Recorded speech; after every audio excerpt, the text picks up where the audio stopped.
Lebih dari 70% permukaan bumi terdiri dari lautan. Malahan, sebagian daratannya berada di bawah permukaan laut. Tapi anehnya, kita baru menjamah 5%-nya aja. 12 astronot telah berhasil mendarat di bulan, tapi baru 4 orang yang berhasil melakukan penyelaman berawak menuju tempat terdalam di seluruh dunia, Palung Mariana. Tantangan terbesarnya tentu saja tekanan. Di laut dalam, suhunya sangat rendah, jarak pandangnya 0, dan tekanannya sangat kuat sehingga jauh lebih sulit mengirimkan manusia ke dasar laut daripada ke ruang angkasa.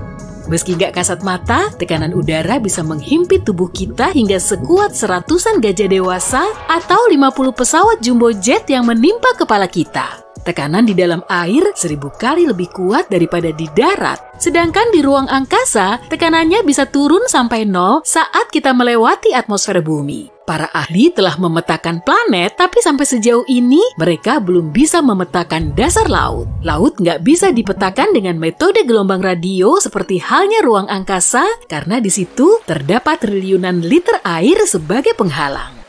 Samudra Pasifik terus menyempit, sedangkan Atlantik makin luas. Bertahun-tahun lalu, Samudra Atlantik sama sekali belum ada dan baru terbentuk setelah Amerika Utara dan Selatan saling terpisah. Saat ini areanya terus meluas hingga 5 cm setiap tahun. Sedangkan Pasifik makin ciut aja tuh. Laut juga punya suara khas yang disebut bloop. Suara kuat berfrekuensi rendah ini bisa bikin kita langsung ngacir. Para ahli mendeteksi suara bloop pada tahun 1997, tapi setelah beberapa tahun diteliti lagi, ternyata bunyi ini berasal dari retakan gunung es yang menjauhi gletser. Di dalam laut juga ada danau dan sungai. Campuran air asin dan hidrogen sulfida bisa membentuk senyawa yang lebih padat dari perairan sekitarnya, lalu terbentuklah danau dan sungai yang mengalir di dasar laut. Air terjun terbesar di dunia, Katarak Selat Denmark, juga berada di bawah perairan Islandia dan Greenland. Tingginya 3.500 meter dan airnya hampir 2.000 kali lebih banyak dari Niagara. Air terjun bawah laut ini bisa terbentuk karena air dingin jauh lebih padat dari air hangat. Makanya bisa mengalir ke dalam laut Irminger yang suhunya lebih hangat. Rangkaian gunung terpanjang juga tersembunyi di bawah air, namanya Mid-Ocean Ridge dan panjangnya hampir 65.000 km. Manusia baru bisa menyingkap 1%-nya saja, dan ternyata pengetahuan kita soal gunung ini masih sangat minim kalau dibandingkan dengan Mars atau Venus. Challenger Deep, bagian terdalam dari Palung Mariana, adalah jurang kecil yang berada di kedalaman 11.000 meter. Kalau dimasukkan ke Challenger Deep, puncak Everest nggak akan kelihatan dari permukaan air, malahan selisihnya masih terpaut 2 kilometer.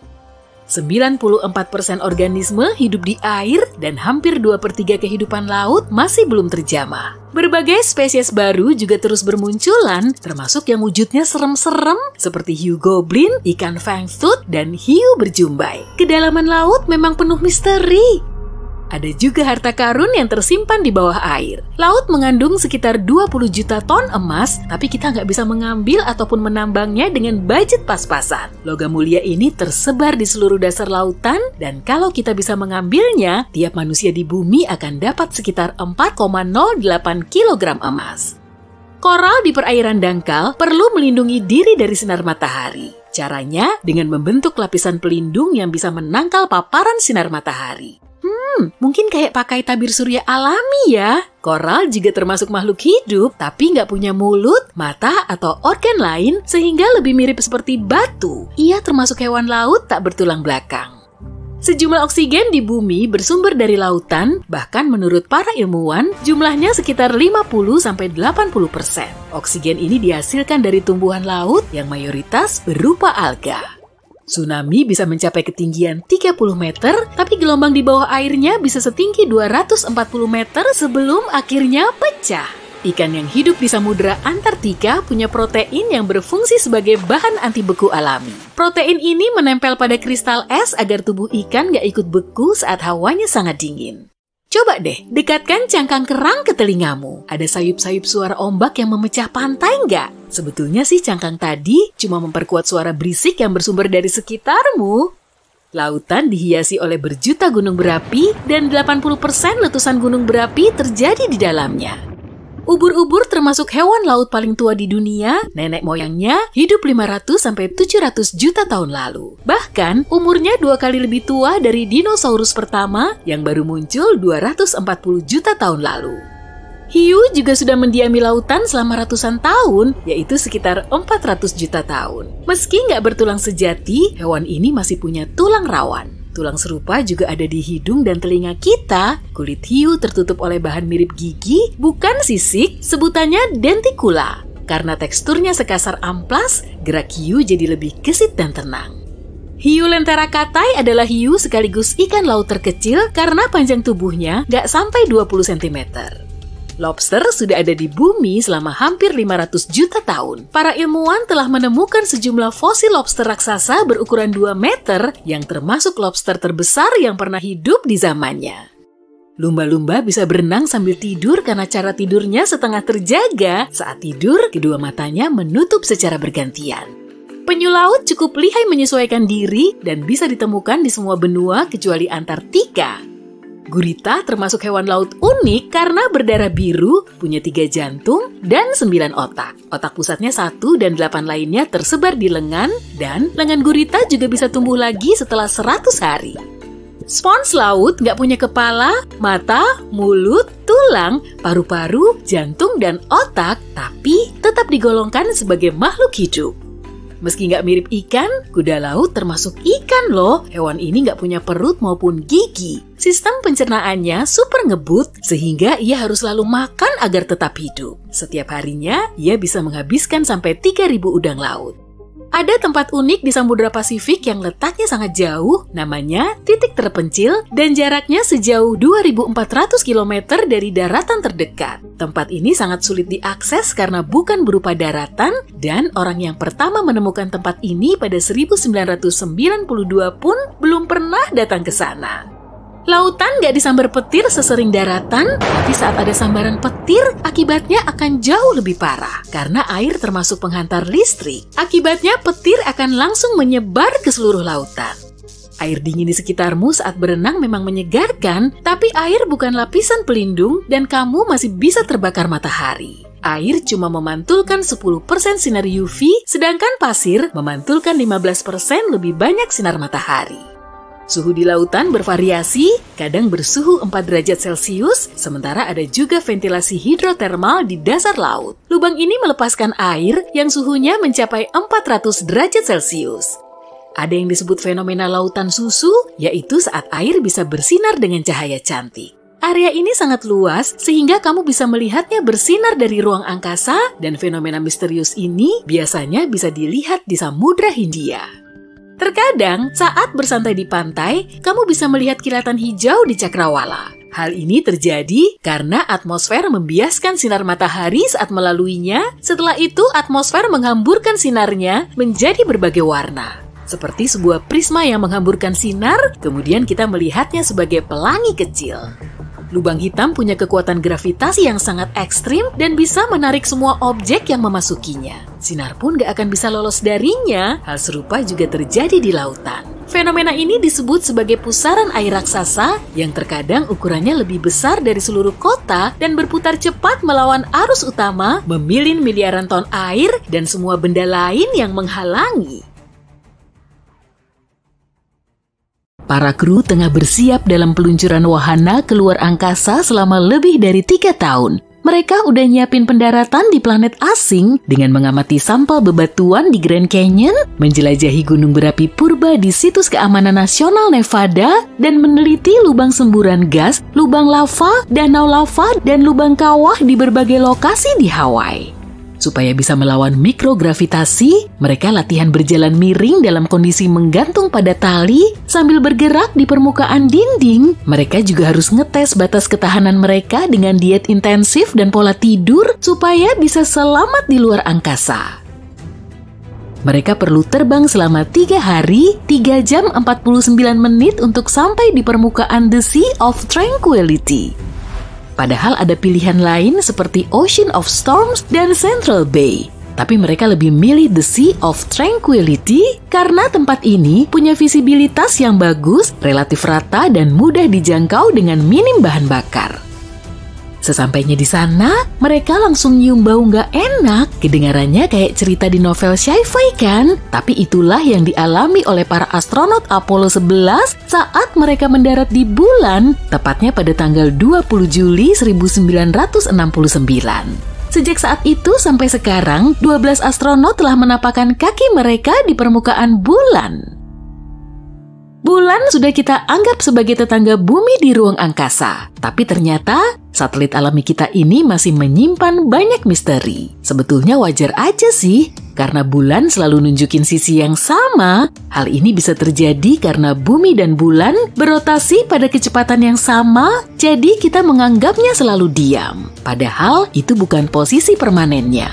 Malahan, bulan terus jaga jarak dengan bumi hampir sejauh 4 cm setiap tahun. Percaya nggak percaya, bumi dan bulan juga saling mempengaruhi meski keduanya terpisah sejauh 384.400 km. Bulan mempengaruhi pasang surut air laut di bumi, sedangkan bumi memicu pergerakan di permukaan bulan. Gempa bulan bisa berlangsung jauh lebih lama daripada gempa bumi, bahkan sebagiannya bisa awet sampai setengah jam. Bentuk bulan kelihatan bulat sempurna di malam purnama, tapi bentuk aslinya adalah oval. Bentuk yang kita anggap bulat sempurna ini disebabkan oleh gaya gravitasi bumi. Jejak manusia di bulan gak cuma teramati dari jejak kaki di permukaannya. Pada tahun 1969, para astronot Amerika juga ninggalin benda-benda seperti 2 bola golf, lukisan karya seniman terkenal Andy Warhol, dan pesan dari Ratu Elizabeth II. Eugene Cernan, salah satu astronot terakhir yang menapakkan kaki di bulan, juga menulis inisial nama anaknya di permukaan bulan, tepatnya pada tahun 1972. Karena di sana nggak ada angin dan perubahan cuaca lain, huruf TDC buatannya akan selalu ada. Bulan bisa aja memicu alergi. Astronot Harrison Jack Smith dari Apollo 17 sempat berhenti di lembah Sea of Serenity. Lalu dia masuk lagi ke modul awak pesawat, tapi saat itu pakaiannya ditempeli debu bulan, dan saat ngelepas pakaian astronotnya, dia mengalami reaksi alergi bersin-bersin, mata merah, dan gejala lain selama 2 jam. Bulan punya zona waktu khusus karena posisinya mepet ke bumi, kita menyebutnya sebagai waktu standar bulan. Tapi waktu di sana nggak sama kayak di bumi loh, dan untuk mengonversinya juga agak rumit. Jadi singkatnya begini, 1 tahun di bulan terdiri dari 12 hari, dan 1 hari di sana kurang lebih selama 1 bulan di bumi. Semua hari di bulan dilabeli sesuai dengan nama astronot yang pernah mendarat di sana. Lalu, awal tahunnya bertepatan dengan tanggal pendaratan Neil Armstrong di permukaan bulan. Dengan kata lain, awal tahun di kalender bulan dimulai pada tanggal 21 Juli 1969 pukul 2:56.15 GMT. Karena atmosfernya super tipis, suhu bulan juga sangat ekstrim. Di area panas, suhu bulan bisa mencapai 93 derajat Celcius. Tapi di area kutubnya cuma sekitar minus 240 derajat Celcius. Para saintis telah meneliti keterkaitan antara bumi dan satelit alaminya sejak dahulu kala. Mereka terus melakukan pengamatan untuk mencari tahu kenapa bulan punya pengaruh besar bagi kita. Para saintis dan filsuf di abad pertengahan juga beranggapan kalau sebagian orang cenderung mengalami kondisi kesehatan tertentu saat bulan purnama. Tapi mereka belum bisa mengungkap alasannya, makanya di zaman dulu para penderita gejala ini sering disebut lunatik, atau secara literal berarti sakit bulan. Siklus bulan juga mempengaruhi makhluk hidup di bumi selain manusia. Nyatanya, para pemilik anjing 28% lebih rentan melarikan anabulnya ke dokter hewan selama bulan purnama. Mungkin karena ini juga ya, serigala suka melolong di malam bulan purnama, apalagi di budaya populer. Tapi para saintis belum bisa ngejelasin keterkaitan antara perilaku serigala dengan siklus bulan. Jadi kemungkinan itu cuma mitos. Salah satu kawah terbesar di tata surya kita juga ada di bulan, namanya adalah Basin Kutub Selatan Aitken. Formasi raksasa ini berlokasi di sisi jauh bulan dan diameternya sekitar 2.500 km. Fenomena bulan yang juga masih nyisain banyak tanda tanya adalah cahaya aneh di permukaannya. Para saintis menamakan cahaya ini sebagai TLP, kependekan dari Transient Lunar Phenomena atau fenomena bulan sementara. Cahaya ini ternyata udah diamati di seluruh dunia selama berabad-abad loh. Salah satunya terjadi pada tahun 1178. Para rahib dari Canterbury mengklaim telah melihat obor menyala di permukaan bulan setelah matahari terbenam. TLP nggak cuma berupa kilatan cahaya, sejumlah laporan juga merinci kejadian aneh lain seperti kabut mirip gas berwarna merah, hijau, biru, dan ungu. Di area tertentu juga kelihatan lebih gelap. Jangan-jangan bulan kita sedang mengalami kejadian aneh. Atau mungkin kita baru mengamatinya dengan peralatan studi luar angkasa yang lebih mutakhir. Para saintis telah mengembangkan berbagai teori untuk mencari tahu penyebab fenomena ini. Kilatan aneh di permukaan bulan bisa disebabkan oleh banyak hal, mulai dari tabrakan meteor sampai aktivitas elektrostatis. Tapi setiap kejadiannya sulit dijelasin secara gamblang karena sebagian besar TLP cuma dilaporkan oleh pengamat tunggal atau hanya terjadi di satu lokasi. Karena di bulan gak ada aktivitas seismik yang terlihat, kita bisa ngelihat kilatan cahaya aneh di permukaannya. Getaran di permukaan bulan bisa memicu ledakan gas yang memantulkan cahaya sehingga cahayanya bertambah terang. Sebagian saintis menyatakan sisa-sisa aktivitas geologi juga bisa menjadi penyebab fenomena aneh ini. Cukup bikin kaget kan? Tapi yang kita tahu, di bulan gak ada kehidupan. Kamu tahu kan kalau bulan juga bisa berubah warna? Penjelasan ilmiahnya udah banyak tersedia. Selain itu, bulan kelihatan abu-abu kecoklatan saat diamati dari luar atmosfer bumi. Kalau dilihat dari permukaan bumi, warnanya akan berubah tergantung pada berbagai faktor. Bulan di dekat kaki langit kemungkinan besar akan kelihatan kuning atau kemerahan. Bulan biru yang super langka itu menandakan kalau kita mengamatinya dari atmosfer yang mengandung banyak partikel debu. Bulan ungu juga kadang muncul, tapi penyebab munculnya warna ini masih menjadi perdebatan. Kita nggak tahu pasti kalau di permukaan bulan ada air. Dan kalaupun memang ada, kita nggak bisa mastiin jumlahnya. Jadi manusia belum bisa mendiami bulan. Mungkin ada kaitannya dengan radiasi? Studi terbaru menunjukkan tingkat radiasi di permukaan bulan 5-10 kali lebih kuat dari pesawat penumpang transatlantik. Berarti angka ini 200 kali lebih tinggi dari tingkat radiasi di permukaan bumi.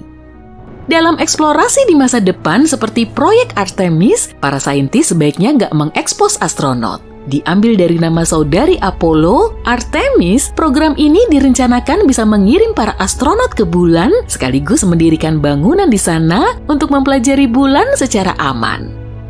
Meski proyek ini sudah dimulai pada tahun 2017, misi pertamanya akan diluncurkan pada tahun ini dengan perkiraan waktu selama 25 hari.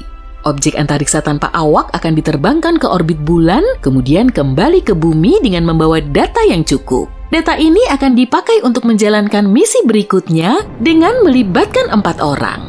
Misinya sendiri akan diluncurkan pada bulan Mei 2024, Artemis 3, 4, dan 5 rencananya akan diluncurkan pada tahun 2025, 2026, dan 2027 selama 30 hari.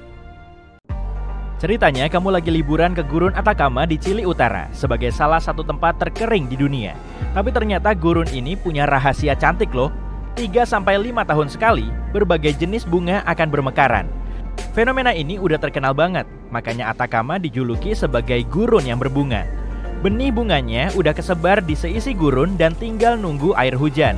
Nah, saat mendapat cukup air, sekitar 200 jenis bunga mulai bermunculan.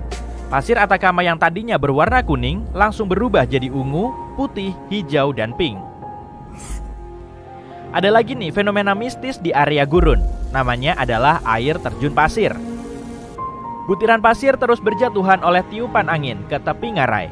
Dan kalau jumlahnya diperbanyak sampai 100 kali, jadilah air terjun pasir di Arab Saudi.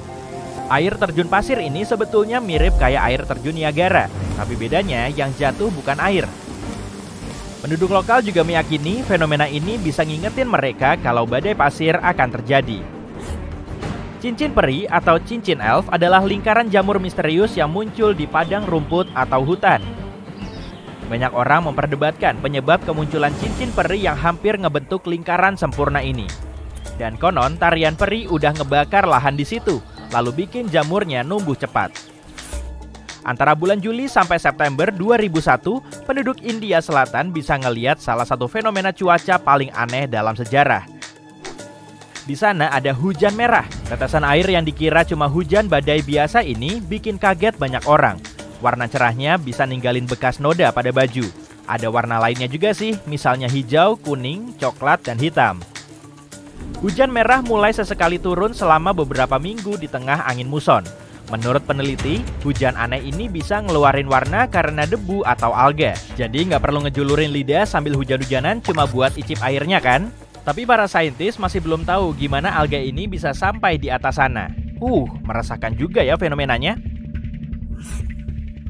Penduduk desa di Norwegia Tengah, tepatnya di lembah Hesdalen, bisa sering ngelihat cahaya putih, kuning, dan merah yang melayang-layang di angkasa. Cahaya ini bisa muncul di siang bolong dan di malam hari. Bahkan pada tahun 1980-an, cahaya ini muncul 15-20 kali dalam seminggu. Cahaya Hesdalen biasanya cuma terlihat selama beberapa detik, tapi kadang bisa awet sampai lebih dari 1 jam.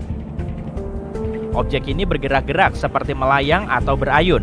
Sebagian saintis meyakini cahaya Hesdalen disebabkan oleh debu besi yang terionisasi. Tapi ada juga yang bilang cahaya ini dihasilkan dari pembakaran natrium, oksigen, dan hidrogen. Malahan banyak orang juga berspekulasi kalau itu cuma pesawat. Masa sih? Donat salju adalah salah satu fenomena meteorologi paling langka yang bisa dilihat. Kondisi cuacanya harus pas agar fenomena ini bisa terbentuk. Donat salju muncul di area pegunungan yang tertutup salju, seperti pegunungan Rocky. Pemandangan cincin fenomenal ini cuma terbentuk kalau kondisi angin, suhu, salju, es, dan kelembapannya benar-benar pas. Jadi di bawah lapisan salju basah yang tipis, ada es dan salju halus. Kemudian angin kencang ngebentuk donat ini dari kumpulan salju yang meluncur dari bukit, mirip kayak bola salju. Kalau udah berhenti, donat salju ini bisa seukuran bola bisbol atau segede ban mobil, tergantung pada kecepatan anginnya. Donat salju yang baru terbentuk nggak akan bisa tahan lama, jadi buruan ambil kameramu. Hati-hati, kepalamu bisa ketimpuk salju nyasar. Kamu percaya nggak sih kalau di bumi ini ada tempat unik dengan ekosistem dan atmosfernya sendiri? Mirip sama planet lain. Udah deh, percaya aja. Gua Muvil di Rumania Tenggara selalu tertutup dan gelap gulita selama 5,5 juta tahun. Para pekerja baru nemu gua ini saat mereka nyari tempat untuk bikin konstruksi. Lalu gua ini mulai diteliti dan para saintis bikin bukaan khusus untuk masuk ke dalamnya. Ternyata di situ ada ekosistem yang masih sangat terjaga. Saat melewati jalur berbatu di banyak terowongan, mereka nemu danau air belerang yang ngeluarin bau busuk. Udaranya dipenuhi dengan hidrogen sulfida. Kandungan karbon dioksidanya 100 kali lebih banyak dari atmosfer bumi. Dan pastinya juga beracun. Tapi anehnya, seluruh ekosistem tetap bertahan di dalam gua. Di Gua Muvil ada 33 spesies yang belum ditemukan di belahan bumi manapun. Tempat ini ngasih tahu kita ekosistem yang mungkin ada di planet lain. Atmosfernya juga sangat berbeda. Semua spesies ini udah ada di bumi, tapi kok kita sama sekali nggak tahu. Sulit dipercaya kan? Coba deh, amati pohonnya baik-baik. Inilah yang disebut dengan pohon karet India. Akarnya yang kuat nggak tumbuh di bawah tanah, tapi di permukaan. Dengan bantuan kerangka dan perekat, penduduk lokal mulai ngarahin pertumbuhan akar ini. Semisal nih, di dekat sungai ada pohon besar, dan mereka perlu bikin jembatan penghubung. Maka mereka perlu bikin akar pohonnya tumbuh ke arah yang diperlukan. Dan nantinya, akar itu akan menembus tanah dan semakin kokoh saat hujan turun. Untuk bikin satu jembatan aja, mereka perlu nunggu 15 tahun. Pohon mantul yang satu ini disebut dengan pohon kehidupan. Pohon ini udah ada di gurun Bahrain sejak lebih dari 400 tahun yang lalu. Tapi di sekelilingnya dipenuhi hamparan pasir luas. Kondisi di situ panas banget dan kering. Tapi pohon ini berdaun hijau dan terus tumbuh. Para saintis masih belum tahu gimana pohon ini bisa mengasup air dan nutrisi. Di sekitarnya cuma ada cadangan minyak bumi. Pohon ini dianggap keramat oleh warga lokal. Wajar aja sih, karena di dalamnya ada keajaiban kehidupan dan kekuatan alam. Sebagian ahli meyakini rahasianya terdapat pada akarnya. Jadi akar pohon ini menghujam ke dalam hingga bisa mencapai sumber air di bawah tanah. Duh, gawat nih. Kamu udah nyetir berjam-jam sepanjang malam dan belum sempat tidur. Jadinya pikiranmu nggak bisa fokus. Akhirnya kamu menepi dan keluar dari mobil untuk stretching. Saat mendongakkan kepala, kamu bisa ngelihat matahari terbit nan cantik. Bentar deh, kok mataharinya ada 3? Kamu ngucek-ngucek mata, tapi semuanya nggak berubah. Di atasmu masih ada 3 objek benderang. Mataharinya nggak kebagi jadi 3 kok. Tata surya kita juga nggak disinggahi 2 bintang lain.